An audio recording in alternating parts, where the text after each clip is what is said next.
আগে আমার বন্ধুর কোনো অভাব ছিল না। টাকা কামাইছি আর খালি বন্ধুবান্ধবকে নিয়ে খাইছি ঘুরছি, বুঝেন নেই। এখন একটু হিসাব করি, চলাফেরা করি।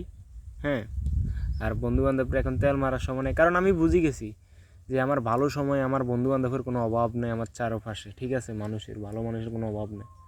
আর আমার খারাপ সময়টায় কাউকে আমি পাশে পাইনি, এই কারণে ওইসব বন্ধুবান্ধবের গোষ্ঠীও মারি আমি। কারণ আপনি যদি একটা কুকুরের খানা দেন তাহলে কুকুরটা কিন্তু আপনি সারাদিন আপনার লগে থাকবো। তার মানে কি বুঝলেন? ওরা খাওয়াইতাম, ওরা আমার লগে থাকতো। ঠিক আছে, এখন খানা অফ করে দিছি, এখন আমার খোঁজ খবরে নেয় না, বুঝেন না? আরে শালার বেটারা, তোকে আমার টাকায় তোকে ব্যঞ্জন কিনে খাওয়াইতাম। ঠিক আছে, আমি ফোলা সিগারেট খেতাম না, তোকে ব্যঞ্জন কিনে খাওয়াইতাম।